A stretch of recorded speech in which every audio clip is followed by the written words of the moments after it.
We got to talk about this crisis that we are about to go through. We are already in a mental health crisis. Now we're about to be in a food crisis.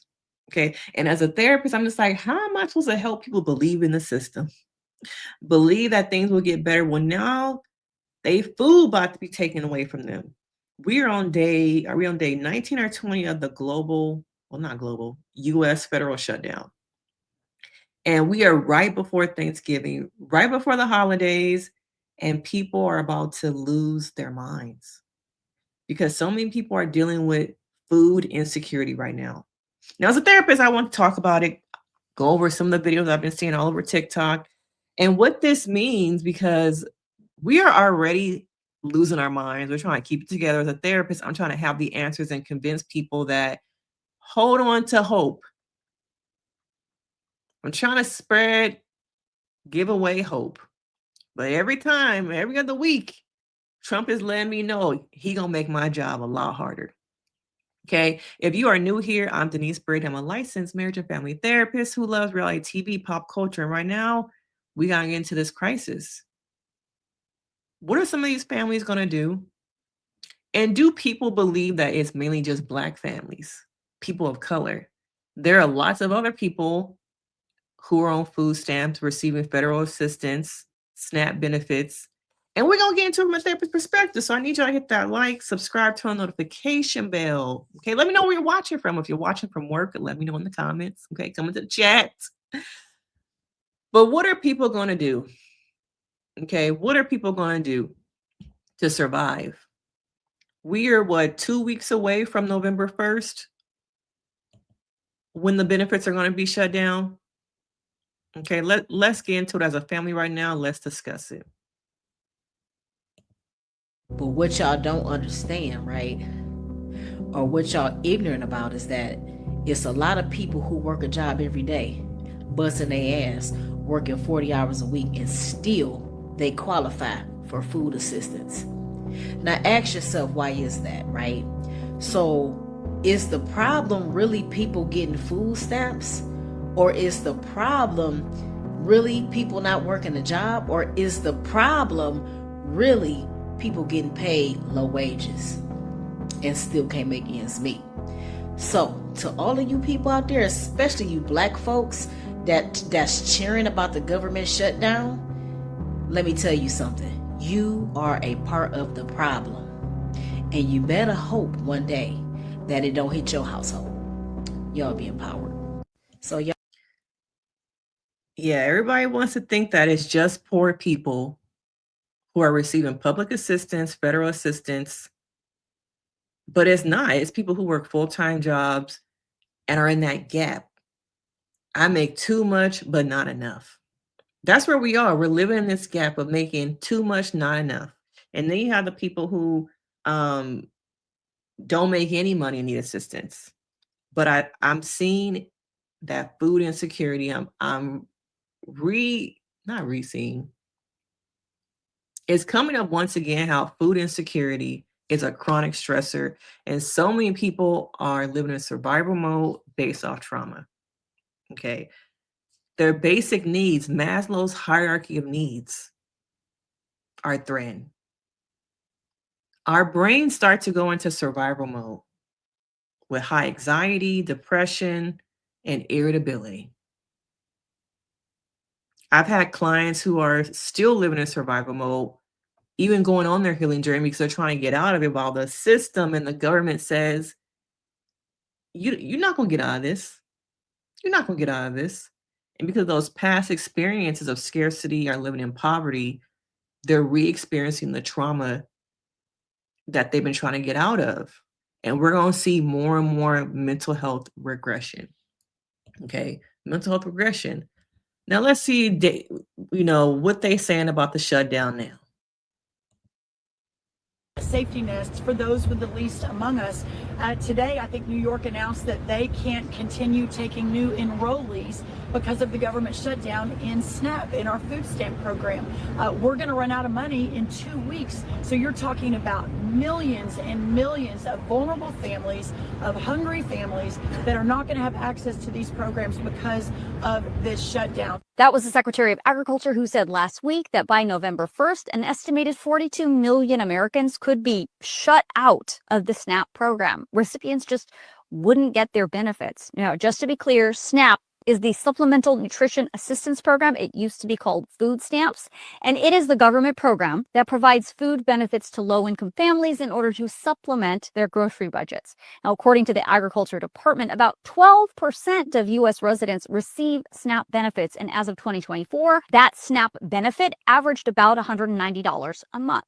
According to this letter, though, sent to all SNAP administrators in all states nationwide 10 days ago, if the government does not 10 days notice.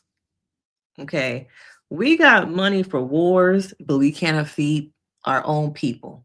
Okay. We keep sending money over there, but what about the people here? And some people might blame Republicans. Some people blame Democrats. At the end of the day, it's people on both sides who ain't about to be fed. I think we got to get out of the blame game.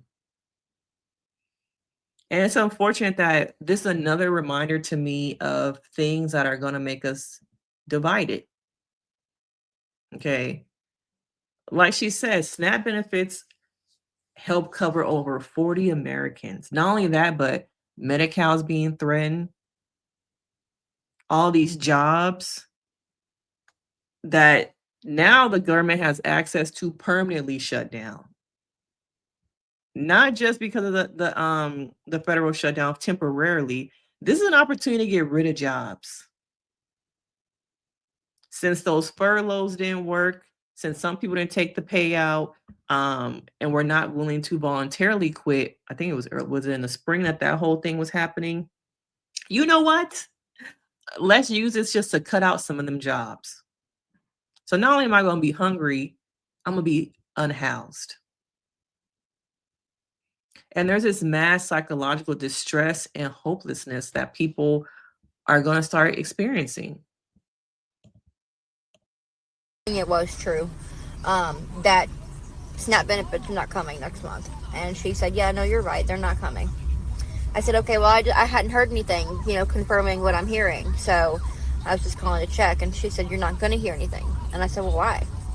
And she said, well, your local DSS are trying to figure out what's going on, but the state DSS is not planning on telling anybody what's going on. They're not planning on letting the citizens know that they're not going to get their food stamps next month.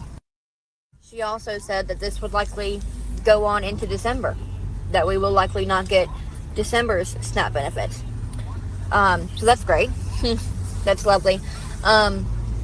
So I'm coming to TikTok in hopes that there is an answer here. I don't know what the answer could be. I don't know what the solution could be. I don't know if is it mutual aid? Is it mutual aid? Do we all need to come together and start pooling our money and help these families like myself, like my mother, like my grandmother, who don't have the money to replace those benefits, who don't have. This is 3 generations of family. She said her mother, her grandmother, herself. And I often talk about community over here and how community is dying. And I think this is only going to make it worse. She talked about trying to come together, do a mutual aid. But in these type of situations, people come in, it's about self. How much food we got, what you got over there, that's on y'all. Okay. And this is also the season where kids have potlucks at school, bringing bags of candy, costumes, bringing treats for the Halloween party. And so many kids, I think, are going to be sitting in those seats, some of them without costumes, not being able to contribute to the party because of this. A lot of the victims in this situation are the children. Right around holiday time. And Jeff Bezos still going to be out here Black Friday, Prime Day again. But as much as I want to believe that, there could be the potential for a mutual aid situation where people collectively come together. I just think that this is going to cause even more people to be divided and about self. And I also feel like the crime rate is also going to go up. And as I'm trying to peddle hope, pour in hope, sell hope, hopelessness is a key risk factor for not being here anymore and substance abuse relapse. The mental health system is already overwhelmed. Not to mention, Trump is cutting hotlines, departments that are strictly about mental health. He cutting that too. We are about to see a spike in crisis level cases. And I don't think that there's enough people out there to hold space and provide what people are needing. Okay. As this woman was discussing, there's a generational and community level impact. All the kids, communities, marginalized, who are already not surviving, who are already struggling due to poverty, racism, living with a disability, I think are going to experience compound trauma, reinforcing what they already feel, cycles of inequity. It's only going to highlight more the people up there, and I'm stuck down here. The gap in between that they're trying to eliminate. And it's working. It's really working. And I wonder also, how are we going to see this in the workforce, in the economic strain? People going to work hungry who have jobs, the cognitive fatigue, absenteeism. We're already seeing people at the airport, TSA agents, y'all not paying us, I'm not showing up.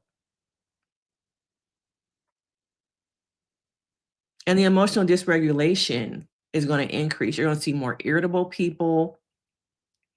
I always say, when you are out there in public, you never know what somebody is going through. Don't trigger them. They want to cut you off on the freeway, let them. Okay. Just kind of let them. I hate the let them theory. I really do. But in this case, maybe you might want to get your ass home and not end up on the side of the road. So maybe just let them cut you off. I can't believe I'm using the let them theory. But in this case, I want people to know you never know what someone is going through. People are burned out, tired, frustrated. They're afraid of losing their jobs. Now their food is being cut off. It's going to worsen the already fatigued economy. And I think a lot of times people don't recognize that economies rely on psychological stability. Mass food insecurity will undermine that. Okay, will undermine that. But it's not just about, a lot of people think like people of color are the ones who need, all these benefits. No, it's not. Show that on this Monday morning, even though all these Trumpies are all for this big, disastrous bill, and they have no problem with SNAP, EBT, WIC, and everything else, Medicaid taken away from undocumented migrants who, first of all, do not receive those benefits. But let me tell some great news on this Monday. Statistics show in this poll that was taken that 6.8 million people that are on SNAP are white. 4.1 million are African American, and 3.7 million are Latinos, Hispanics. So let me know what you guys think in the comments. Share the video for awareness. But I think that when all these changes come around, the ones that are going to have their panties in a bunch and are going to be very upset are the Trumpies. But I hope they have the day and the life they deserve. For the rest of you guys, stay safe out there. Happy Monday. Now, that is a key factor here, is some of the people who wanted this and voted for this are now part of the experience of suffering. Okay. I think a lot of people went into voting thinking that this would only affect them people over there. I'm okay. He just after them people over there. But now you're a part of them people over there. And now you're suffering. I think a lot of people are living with regrets. The regret of voting, the regret of believing that you were safe and he only wanted them people. But you part of them people. Okay. There are so many communities being washed away who are poor, low income white communities because they thought they were safe. But a lot of those jobs, where the jobs that he said he was going to bring back to America? Those factory workers, the people who work in the mills, those small towns and communities are also being affected who don't have any people of color. It's not about just, people of color. There are lots of people who are white, of different origins, who are on public assistance and who are being detrimentally affected by the shutdown. Okay. And I want to know, are you someone who maybe has experienced the ripple effect of the shutdown? Because as a therapist, the mental health is just like, it has not gotten better, y'all, since 2020. It's only gotten worse. And I think it's just going to get worse and worse. I thought for a quick second it was like we were stable, but it was a facade. All this stuff happening now with the government, people are more anxious, depressed. I'm seeing a rise in PTSD, people being re-traumatized, anxious. That's all going to resurface. But it's also resurfacing for us as service providers, as teachers, as social workers, witnessing the fallout. I think therapists, mental health organizations are all going to face moral injury crisis, the pain of being unable to meet the scale of suffering. And it weighs on us as mental health providers. You think we just listen to y'all, but no, when the session is over, the feelings that we hold for y'all linger. We think about you guys. We wonder, did I say enough? Did I do enough? And also that I don't have all the answers. And I want anyone who's in the field watching this to know it's okay to not have all the answers. You're trying to survive. You're trying to figure out what to say, what to do, maybe how to gather it as a community to make things better. But it's okay to not always have all the answers. And I think we need to also open up the space of therapy to be a political space where people can come in and share how they feel and what they're going through, because it's not about politics anymore. I think it's about just human rights and just being a human being. Food is mental health care. Stability at the dinner table is stability in the mind. It's stability in the mind. Every dollar cut from SNAP will multiply publicly, and it will affect social services long term. Okay, it's going to affect us long term. But I want to know from you guys, how are you handling the government shutdown? Has it brought out anxiety, fears? I think some ways to cope would be to recognize how much you're ingesting through social media, through the news. Do you monitor how much information you're pouring into here? Because the news nowadays is fear mongering. How many positive stories do you really see in the news anymore? And if you're not watching the news, it's on your feed. And you watch one of them videos, the algorithm's like, let me show you more crisis. Let me rise that anxiety. Okay, I even remember seeing, I think the state of New York is actually trying to sue Instagram and some of the socials for heightening the mental health crisis. Don't know how far that lawsuit will get, but at least they're taking some action steps. But you have to recognize what your body is feeling, how much information you are ingesting. How many of y'all put a timer on your phones of how much social media you're going to ingest, but then also pay attention to it and not just skip past it and keep scrolling?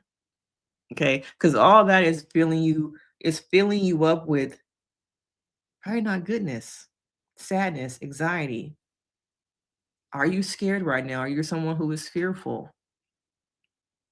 But you have to recognize what you are in control of, what you cannot control, and how can I get through each day of the things I'm feeling, the anxiety, the depression, what this is triggering in me.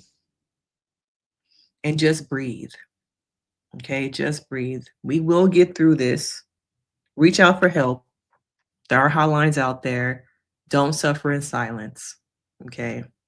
But yeah, we're going through another mental health crisis, and food scarcity is at the forefront. Okay. Now, let me know your thoughts. Hit the like, subscribe, join the community. Let me know on this TikTok Tuesday if you like these videos. I'll bring more, and I will see you guys in the next one. Bye.